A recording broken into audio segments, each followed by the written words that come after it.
Tiger fans, it's time for the next series of the picking the best 22 for players that are 26 years old and under.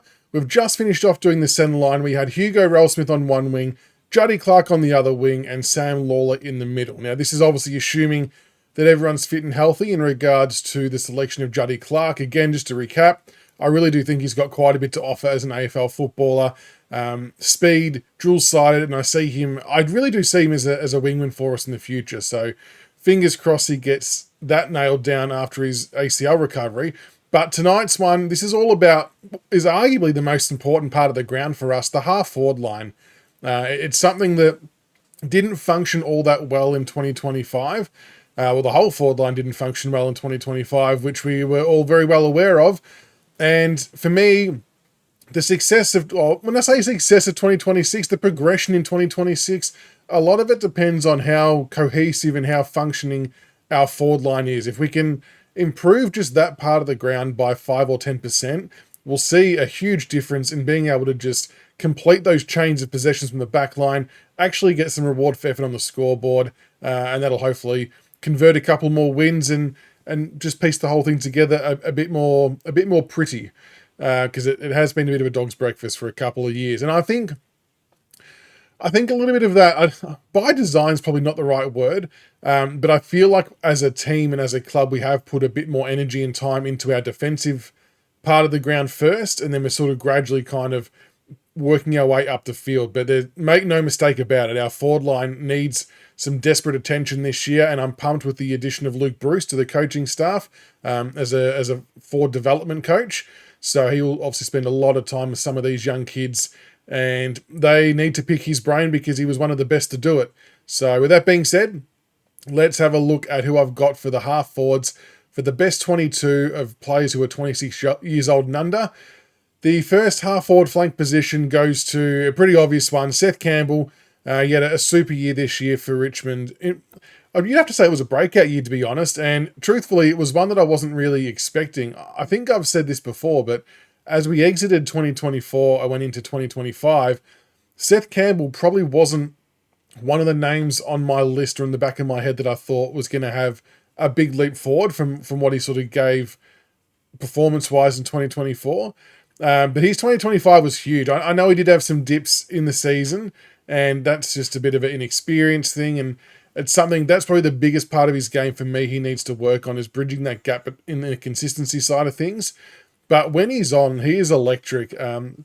What I loved most about his game is when he actually moved further up the ground around stoppage.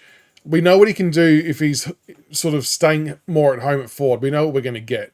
But moving up towards the stoppages at the wing and in the half back line and things like that, utilising his pace, his vision, his evasiveness, his good work rate, being able to chase both ways and tackle, I think it's a really good thing for him to be able to do, and it adds so much dynamic, like X factor to our team at those parts of the ground, which, as we all know, we desperately need. So for me, the evolution of the Seth Campbell of 25 to 26, I want to see him in the centre bounce a little bit more.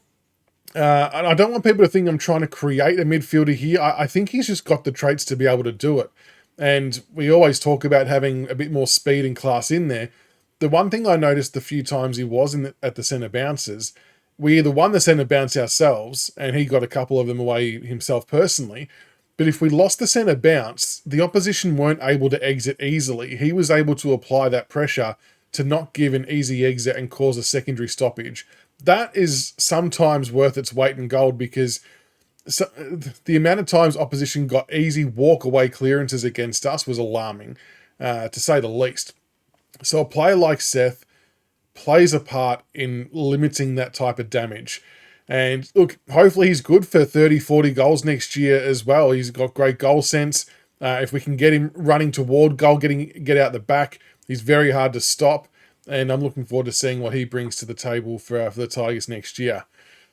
The centre half forward, I think there was only one man for this job. Grox man, Jonty Faull, playing at centre half forward. I like him because he's just a rugged forward. Takes no prisoners. He bashes, he crashes. flies the flag for his teammates. Like, he's not afraid to get dirty and get in amongst the scuffles and sort of throw his weight around, which is really good to see for someone of his age. And he just loves the contact and the physicality side of the game. Obviously, the big thing that let him down this year was his accuracy in front of goal. That clearly is the biggest part of the game he needs to improve in 2026. He needs to be aiming for, I don't know if this seems lofty or not, but you'd love to see him get 20 to 30 goals, 25 to 30 goals, let's call it. I feel like he'll generate the shots on goal.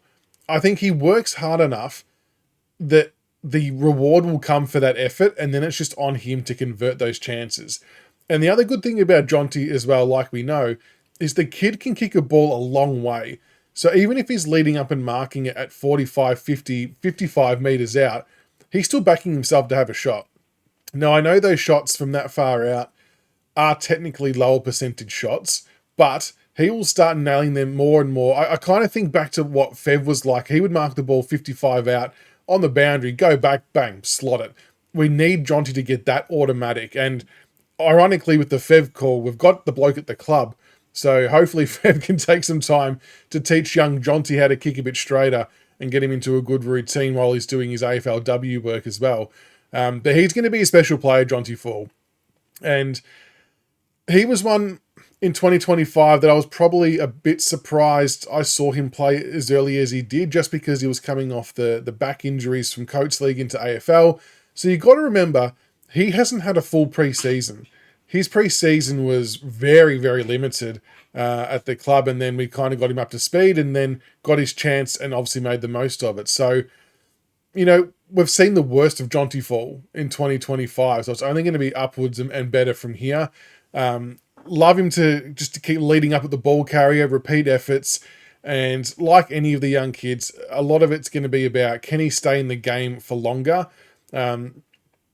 I know this is about Jonty Faull, but as a side product to this, we need Tom Lynch to protect Jonty. We need Tom Lynch to take the number one defender every week so Jonty can play in the second defender and try and learn his craft and do his thing. That's really vital. And it's worth noting that a lot of these defenders he's playing on are very experienced and very good players. He's going to learn a lot, and I don't know if my expectations are too high of him for 2026. I can just see the potential this kid's got. He's going to be a great player, and I'm looking forward to seeing what he does.